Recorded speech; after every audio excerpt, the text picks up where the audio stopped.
मध्यकालीन भारत के इतिहास के अंतर्गत दिल्ली सल्तनत में गुलाम वंश से संबंधित महत्वपूर्ण प्रश्नों का प्रैक्टिस सेट।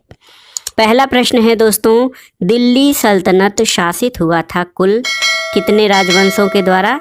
ऑप्शन है आपके 4 राजवंशों द्वारा, 7 राजवंशों द्वारा, 5 राजवंशों द्वारा या फिर 6 राजवंशों द्वारा। तो सही उत्तर क्या हो जाएगा दोस्तों? दिल्ली सल्तनत कुल 5 राजवंशों द्वारा शासित हुआ था। ऑप्शन सी आपका सही उत्तर है। दोस्तों जान लीजिए कि दिल्ली सल्तनत पर क्रमशः शासन करने वाले 5 राजवंश थे। गुलाम वंश, इसका शासनकाल 1206 से 1290 ईस्वी। खिलजी वंश 1290 से 1320 ईस्वी। तुगलक वंश 1320 से 1412 ईस्वी। सैयद वंश 1414 से 1451 ईस्वी और लोदी वंश 1451 से 1526 ईस्वी।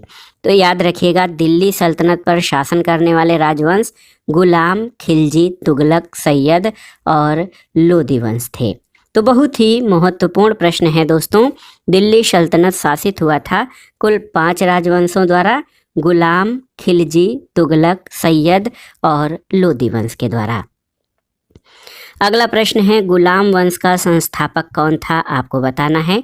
ऑप्शन है इल्तुतमिश, अलाउद्दीन खिलजी, बलबन या फिर कुतुबुद्दीन ऐबक। तो सही उत्तर है कुतुबुद्दीन ऐबक, ऑप्शन डी। दोस्तों 1206 से 1290 ईस्वी तक दिल्ली सल्तनत के सुल्तान गुलाम वंश के सुल्तानों के नाम से विख्यात हुए, जिनका संस्थापक कुतुबुद्दीन ऐबक था। तो याद रखिएगा, गुलाम वंश का संस्थापक कुतुबुद्दीन ऐबक था। अगला प्रश्न है, कुतुबुद्दीन गुलाम राजवंश का संस्थापक था, वह किसका गुलाम था? हमारे बहुत सारे साथी इस प्रश्न का उत्तर जानते भी होंगे। ऑप्शन है मोहम्मद गोरी, महमूद गजनवी, इल्तुतमिश या बलबन। तो सही उत्तर है मोहम्मद गोरी, ऑप्शन ए। दोस्तों कुतुबुद्दीन ऐबक जो गुलाम वंश का संस्थापक था, ये मोहम्मद गोरी का गुलाम था। अगला प्रश्न है कि दिल्ली सल्तनत का कौन सा सुल्तान लाख बख्श के नाम से जाना जाता है? ऑप्शन है इल्तुतमिश, बलबन, मोहम्मद बिन तुगलक या कुतुबुद्दीन ऐबक।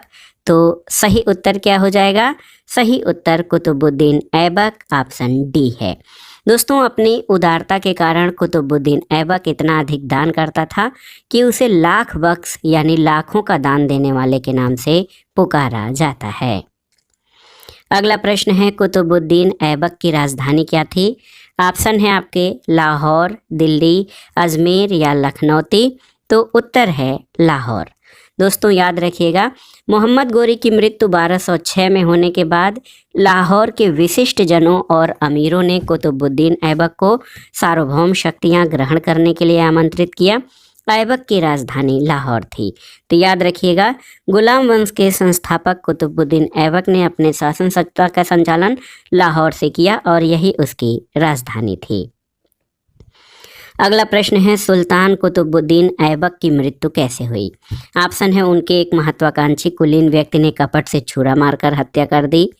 ऑप्शन बी है पंजाब पर अधिकार जमाने के लिए गजनी के शासक ताजुद्दीन यलदौज के साथ हुए युद्ध में मृत्यु हुई। तीसरा है बुंदेलखंड के किले कालिंजर को घेरा डालते समय उन्हें चोटें लगी, जिसके कारण बाद में उनकी मृत्यु हो गई।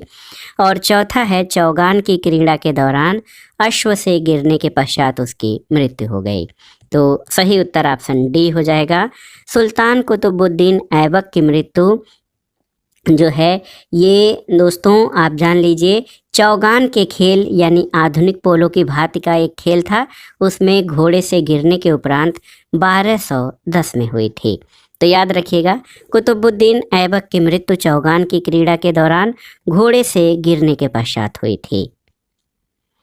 अगला प्रश्न है कि निम्नलिखित में से किसने दिल्ली को सल्तनत की राजधानी के रूप में स्थापित किया था? ऑप्शन है कुतुबुद्दीन ऐबक, इल्तुतमिश, रजिया या फिर मुइजुद्दीन गोरी। तो सही उत्तर है इल्तुतमिश, ऑप्शन बी। दोस्तों इल्तुतमिश, इसका शासनकाल 1211 से 1236 ईस्वी था। इसने दिल्ली को सल्तनत की राजधानी के रूप में स्वीकार किया या स्थापित किया। इससे पूर्व ऐबक ने लाहौर से ही शासन किया था। अगला प्रश्न है, दिल्ली का वह प्रथम सुल्तान कौन था जिसने नियमित सिक्के जारी किए और दिल्ली को अपने साम्राज्य की राजधानी घोषित किया था? तो सही उत्तर है इल्तुतमिश, ऑप्शन बी। दोस्तों, इल्तुतमिश दिल्ली का प्रथम सुल्तान था जिसने नियमित सिक्के जारी किए और दिल्ली को अपने साम्राज्य की राजधानी घोषित किया था। ऑप्शन बी आपका सही उत्तर है। अगले प्रश्न पर चलते हैं दोस्तों। प्रश्न संख्या 9, दिल्ली का प्रथम मुस्लिम शासक कौन था? आपको बताना है। कुतुबुद्दीन ऐबक, इल्तुतमिश, रजिया या फिर बलवन? तो सही उत्तर है इल्तुतमिश, ऑप्शन बी। दोस्तों, आप जान लीजिए कि दिल्ली का पहला मुस्लिम शासक इल्तुतमिश था। उसने सुल्तान के पद की स्वीकृति गोर के किसी शासक से नहीं बल्कि खलीफा से प्राप्त की थी। तो याद रखिएगा दोस्तों, दिल्ली का पहला मुस्लिम शासक इल्तुतमिश था। अगला प्रश्न है, गुलाम का गुलाम किसे कहा गया? मोहम्मद गोरी को, कुतुबुद्दीन ऐबक को, बलवन को या फिर इल्तुतमिश को? तो सही उत्तर ऑप्शन डी, इल्तुतमिश को। ऑप्शन डी आपका सही उत्तर है। दोस्तों, गुलाम का गुलाम इल्तुतमिश को कहा जाता है और मोहम्मद गोरी के गुलाम कुतुबुद्दीन ऐबक ने इल्तुतमिश को खरीदा था। तो ऐसे देखा जाए तो कुतुबुद्दीन ऐबक जो है वो मोहम्मद गोरी का गुलाम था और इल्तुतमिश जो है ये कुतुबुद्दीन ऐबक का गुलाम था, इसलिए इल्तुतमिश को गुलाम का गुलाम कहा जाता है। अगला प्रश्न है दोस्तों, मंगोल आक्रमणकारी चंगेज खां भारत की उत्तर पश्चिम सीमा पर किसके काल में आया था? ऑप्शन है अलाउद्दीन खिलजी, इल्तुतमिश, बलवन या फिर ऐबक? तो सही उत्तर क्या हो जाएगा? सही उत्तर इल्तुतमिश, ऑप्शन बी हो जाएगा। दोस्तों, मंगोल नेता चंगेज खां भारत की उत्तर पश्चिमी सीमा पर इल्तुतमिश के शासनकाल में आया था। अगले प्रश्न पर आते हैं। इल्तुतमिश ने बिहार में अपना प्रथम सूबेदार नियुक्त किया था किसको? ऐवाज को, नसीरुद्दीन महमूद को, अली मर्दान को या फिर मलिक जानी को? तो सही उत्तर मलिक जानी, ऑप्शन डी हो जाएगा। दोस्तों, इल्तुतमिश ने बिहार शरीफ और बाढ़ पर अधिकार कर राजमहल की पहाड़ियों में तेलियागढ़ी के समीप हिसामुद्दीन ऐवाज को पराजित किया और इल्तुतमिश ने ऐवाज के स्थान पर मलिक जानी को बिहार का सूबेदार नियुक्त किया था। अगले प्रश्न पर आते हैं दोस्तों, रजिया बेगम को सत्ताच्युत करने में किसका हाथ था? ऑप्शन है आपके अफगानों का, मंगोलों का, तुर्कों का या फिर अरबों का? तो सही उत्तर क्या हो जाएगा? तुर्कों का, ऑप्शन सी। दोस्तों, रजिया बेगम को सत्ताच्युत या सत्ता से हटाने में तुर्कों का हाथ था। उन्होंने भटिंडा के गवर्नर मलिक अल्तुनिया के नेतृत्व में रजिया के विरुद्ध विद्रोह कर उसे सत्ता से हटाया था। अगला प्रश्न है दोस्तों, दिल्ली के सुल्तान बलवन का पूरा नाम क्या था? ऑप्शन है जलालुद्दीन बलवन, इल्तुतमिश बलवन, गयासुद्दीन बलवन या कुतुबुद्दीन? तो सही उत्तर गयासुद्दीन बलवन। दोस्तों, याद रखिएगा कि सुल्तान बलवन का पूरा नाम गयासुद्दीन बलवन था। बलवन ने 1266 से 1286 तक सुल्तान के रूप में दिल्ली सल्तनत की बागडोर संभाली थी। अगला प्रश्न है, दिल्ली के किस सुल्तान के विषय में कहा गया है कि उसने रक्त और लौह की नीति अपनाई थी? ऑप्शन है इल्तुतमिश, बलवन, जलालुद्दीन फिरोज खिलजी या फिरोज शाह तुगलक? तो सही उत्तर क्या है? सही उत्तर बलवन हो जाएगा, ऑप्शन बी। दोस्तों, बलवन के विषय में कहा गया है कि उसने रक्त और लौह यानी ब्लड एंड आयरन की पॉलिसी अपनाई थी। अगला प्रश्न है, अपनी शक्ति को समेकित करने के बाद बलवन ने भव्य उपाधि धारण की थी, कौन सी? तूतीय हिंद, कैसर हिंद, जिल्ले इलाही या दीने इलाही? तो सही उत्तर है जिल्ले इलाही। दोस्तों, आप जान लीजिए कि बलवन ने फारस के लोक प्रचलित वीरों से प्रेरणा लेकर अपना राजनीतिक आदर्श निर्मित किया था। बलवन के अनुसार मान मर्यादा में वह केवल पैगंबर के बाद है। राजा जिल्ले अल्लाह या जिल्ले इलाही यानी ईश्वर का प्रतिबिंब है। अगला प्रश्न है, निम्नलिखित में से किसने भारत में प्रसिद्ध फारसी त्योहार नवरोज को आरंभ कराया था? बलवन, इल्तुतमिश, फिरोज तुगलक या अलाउद्दीन खिलजी ने? तो सही उत्तर क्या हो जाएगा? बलवन, ऑप्शन ए। दोस्तों आप जान लीजिए कि अपने दरबार के लिए बलवन ने एक बड़े सुल्तान के दरबार के अनुरूप नियम बनाए और उन्हें कठोरता से लागू किया। उसने अपने दरबार में प्रतिवर्ष फारसी त्यौहार नवरोज बड़े शानो शौकत के साथ मनाने की प्रथा आरंभ की थी। अगला प्रश्न है, निम्नलिखित में से कौन सा कथन बलवन के संबंध में सही नहीं है? बहुत ही महत्वपूर्ण प्रश्न है दोस्तों। इसमें आपसे पूछा गया है कि कौन सा कथन बलवन के संबंध में सही नहीं है। ऑप्शन है, उसने नियामत खुदाई के सिद्धांत का प्रतिपादन किया, सही है। उसने इक्तादारी व्यवस्था का प्रारंभ किया, सही नहीं है। उसने तुर्कान चहलगानी का प्रभाव समाप्त किया, सही है। और उसने बंगाल के विद्रोह का दमन किया, सही है। तो सही उत्तर पूछा गया है कि कौन सा कथन बलवन के संबंध में सही नहीं है, तो ऑप्शन बी आपका सही नहीं है। दोस्तों इक्तादारी व्यवस्था का प्रचलन बलवन ने नहीं बल्कि इल्तुतमिश ने किया था। शेष कथन बलवन के बारे में आपके सही हैं।